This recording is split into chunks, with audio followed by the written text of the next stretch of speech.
Well, hello there, everybody. Welcome to another Jonesing for Film Blu-ray DVD collection update. If you haven't checked out my other videos, go check them out and let me know what you think of each movie. And as well as here, let me know if there's anything here that you are interested in seeing or have seen. Let me know your thoughts on it. And yeah, we're gonna get right into it, starting with the DVDs. So the first film here is The Great Wall with Matt Damon, and it was actually a pretty entertaining movie.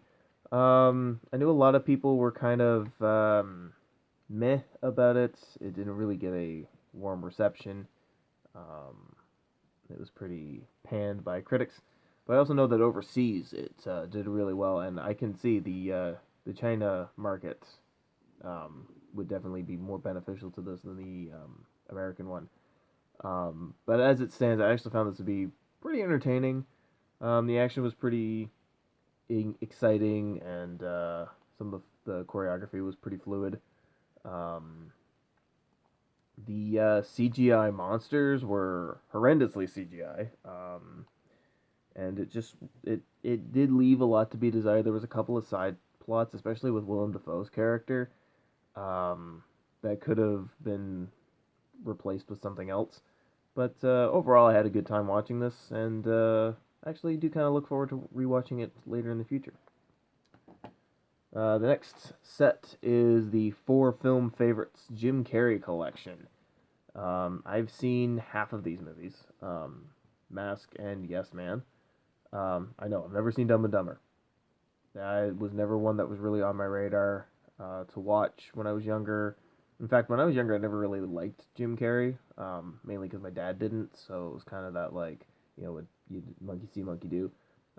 In later years, I've come to really enjoy Jim Carrey. Um, I think The Mask is probably my favorite Jim Carrey film, which I actually had a single, like, just The Mask DVD of, like, just a single DVD of The Mask. But we found this mainly because we wanted Yes Man, but I thought The Majestic sounded pretty interesting, and I figured it would finally give me that chance to eventually one day check out Dumb and Dumber. So, but yeah, The Mask is probably my favorite Jim Carrey film. Yes Man's actually pretty entertaining, interesting concept. I don't know if it would have worked with anybody else. Jim Carrey manages to pull off the tone quite pretty well. And yeah, these two I can't speak upon because I have not watched them yet. So that's pick up. The next one was a another Christmas present, and that is Imperium with Daniel Radcliffe. I really like Daniel Radcliffe, and I've been really enjoying what he's been doing since Harry Potter. I really enjoyed the Harry Potter movies, but I feel like a lot of those types of actors, they get typecast into specific roles based on what made them popular. So it's really cool to see someone like Daniel Radcliffe who's been doing these like just very different roles, trying to distance himself from that Harry Potter moniker. So I haven't watched Imperium yet, but really interested to see it. And yeah, the concept, the premise sounds really interesting. And like I said, I just really like Daniel Radcliffe. I will pretty much buy anything that he's in, regardless if I've seen it or not, just because even if the movie itself isn't great, he's actually pretty good, depending on, or like he's good regardless of what he's in. So, because Victor Frankenstein was okay, I thought it was mediocre, but I thought Daniel Radcliffe did a really good job. So did James McAvoy, come to think of it. But yeah, so that's Imperium. Like I said, can't speak about it because I haven't watched it yet. Another film that I haven't watched, but I didn't really necessarily pick this one up completely because it's like, oh, I have to watch this because I have to watch it. But I kind of picked it up just kind of to have because it's kind of a unique and maybe even important film, I would say, and that is Martin Scorsese's Who's That Knocking at My Door. Now, this was not a film that I had heard of, but I was at a dollar store and found it for $1.25. And at first I was like, oh, that's cool, a Martin Scorsese film in a dollar store. But, I just kind of walked away from it. Wasn't like, whatever, I'm not a huge fan of older films, and I'm not a fan of black and white films. It's just my nature. I'm trying to break free from that, but honestly, like I'm just not. I can't get into older movies as easily. And but then I started looking at the back, and I saw this Martin Scorsese's brilliant debut film, and I suddenly went, "Wait, this is the first film he ever did." So at that point, I kind of felt obligated to pick it up because, like, I love Martin Scorsese, and to be in possession of the first film that he ever did just feels right, you know, like it just felt like it needed to be now. I could watch this and go, that was horrible and not a movie that I'll ever want to watch, and potentially get rid of it. I'm not saying that I'm just going to hold on to it and take up space because of it, but the thing that drew me to it was the fact that it is his first film, so it'll be very interesting to watch this and then compare it to his later films and see like how far he's come in his filmmaking career. Plus, I really like Harvey Keitel, and yeah, it just, like I said, it's just that kind of thing, right? So that's all I can say about that one right now. So the next film is another DVD, and say it with me, I haven't watched it yet. That's I think that should be my new moniker, my new tagline. I haven't watched it yet. Um, anyways, digressing. The next film that I picked up is Benny and June with Johnny Depp. My wife and I were watching a Watch Mojo video, and they did a video about the top 10 best portrayals of, I want to say it was like mental illnesses or something along those lines. And this one came up, and it's one that my wife and I have both kind of been intrigued about. We both really love Johnny Depp, and the movie itself kind of was intriguing, so we wanted to check it out. So we found it at Walmart for $5 or something like that, and figured, you know, when we're finally in the mood to watch it, then we can do it. Because we had it up from the library for a couple of weeks, kept renewing it and never watching it. So now that we own it, we don't have to hold up the library's copy of it, and whenever we're ready to watch it, we can just throw it on. Okay, so that's it for the DVDs, and now we're going on to the Blu-rays with a film that I didn't actually pick up. My wife actually found this one at a dollar store for $3, and she knew it was one that I was kind of interested in, and so that is Jobs with Ashton Kutcher. Here we go again. Haven't watched it, but I kind of want to get my hands on the Danny Boyle directed Steve Jobs film with Michael Fassbender, and either do like a back-to-back of these, or just kind of like in the same week try and watch both of them and try and compare the two performances. I always find it interesting when a story gets two adaptations from two different directors, two different writers, two different actors, and so it'll be interesting to see this one and then try and find the Michael Fassbender version and compare the two movies. So, but yeah, cheap movie at the dollar store, why not, right? The next film is a film I haven't seen in a few years, but I remember really enjoying it, and that is Black Hawk Down. Another $5 pickup. I really enjoyed this film. Funny story, my parents went and saw this one at the theater when it first came out because Josh Hartnett was in it. And the last movie that they saw with Josh Hartnett in it was also a war movie called Pearl Harbor, if anybody remembers that. And it was a more romantic-driven film. So my parents went into this thinking it would be the same because it's Josh Hartnett. And it's not. It's not. It's a full-blown war film, very brutal, very graphic. But I finally saw it a few years after that, and I was really impressed by this film. It's a really good film. There's a couple characters that kind of fall by the wayside, I think, because they kind of show up at the beginning, then they're kind of like one or two scenes in the middle, and then they show up at the end, and they didn't really have much to do there, but if it's based on a true story, then like that's what it was, right? So, yeah, so again, this was another one. I don't know if you remember a couple videos back, I had a movie that I was looking at on Amazon that was like $10. This was kind of the same. This was like 8 to 12 somewhere in there, and I found this at a store for $5. So, had to pick it up. This next film is the film that I picked up on Black Friday that also served as my anniversary gift, and that is Baby Driver. This film was amazing. I love Edgar Wright. I love the Cornetto trilogy. I love Scott Pilgrim vs. the World, and I love Baby Driver. I haven't actually watched the Blu-ray since I bought it, but only because I saw the movie maybe a month before we actually bought it. And I have a hard time rewatching movies in close succession unless I really, really like it. Just because I'm trying to broaden my horizons and try and watch more new movies or try and rewatch movies from like 5 years ago. But no, I really enjoyed this. The car chases are awesome. The characters are pretty cool. The dialogue is pretty great, and of course, Edgar Wright's signature fast-paced editing just blew me out of the water with this one. And the music is fantastic as well. The soundtrack is awesome. So yeah, I'm very happy to add this one to my collection, and yeah, have the chance to rewatch it over and over and over again. The next film is a Christmas gift, and that is Alien Covenant. Um, when Prometheus came out, I saw it in theaters, and then I held off trying to find the Blu-ray with the documentary, the 3D Blu-ray set, and I finally found it, and I watched it actually just before watching this one, and still think that Prometheus is actually a very good film.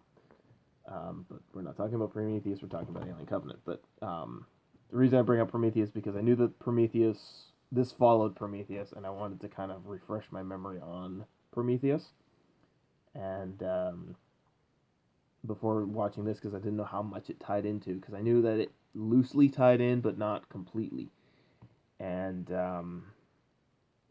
I'm kind of torn on this one. I understand why they went more Alien than Prometheus with this one, but it's kind of disappointing because I was looking forward to them continuing the whole Prometheus arc, and then because I know the plan was to do Prometheus, then this film, and then the third film was supposed to finally tie Prometheus to Alien, but because of the backlash from Prometheus, they had to they fast tracked it, so they tied it more into Alien with this one.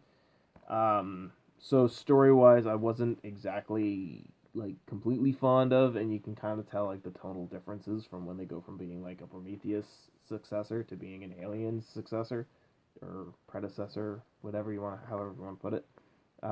Michael Fassbender gives a great performance in this, though. Some of the horror effects worked, some of them didn't. Some of the CGI was a little overdone. But overall, I'm not disappointed that I saw this, and I'm not disappointed that I own it. I own all the other Alien movies. And yeah, it's a fine addition to my collection. It had so much potential to be a lot better. That's the one disappointment to it. So that's Alien Covenant. The next pickup was one that I got back in May for my birthday, and that is the Star Trek Compendium. Try and get the light to shine on it here. So this is Star Trek and Star Trek Into Darkness. So the 2009 reboot, reimagining, spin-off kind of movie with Chris Pine, and then its sequel, its successor, Into Darkness. And I specifically went looking for this set because I could have it was a little cheaper. I could have got the 3-pack of Star Trek Into Darkness, and Star Trek Beyond, but I really wanted this set because it comes with the 2 bonus discs. So it comes with the bonus disc that was released with the limited edition version of the first Star Trek, and then it comes with a second disc that was part of the Target exclusive of Star Trek Into Darkness, I believe. So this was the version that I really wanted to get. There was actually another edition of it that kind of like opened up like a book, but it was like almost $10 more, and it was just different packaging. It was the same content, so I figured I'd just stick with this. It's okay that I got the blue case. It's the thick blue case, which is kind of cool. But yeah, the main reason for getting this was for the bonus features, which I haven't watched, and I haven't actually watched the movies themselves yet, but I have seen them. I really enjoyed the first Star Trek, and I really enjoyed Into Darkness. I know a lot of people weren't huge fans of it. There was kind of a love-hate relationship going on with Into Darkness. Um, I thought it was really good. I thought Benedict Cumberbatch did a great job. Um, but I've never really been a huge Star Trek fan. Like, the only Star Trek movies I've seen are the new ones. Um, I was always more of a Star Wars fan, but I enjoy some Star Trek every now and then. But just these ones. I want to watch the original stuff. I just, yeah, haven't really gotten around to doing such. So, anyways, that's the Star Trek Compendium. And then, of course, like I said, I could have got the trilogy pack, but I didn't. So instead, I got the Compendium, and then I got Star Trek Beyond by itself.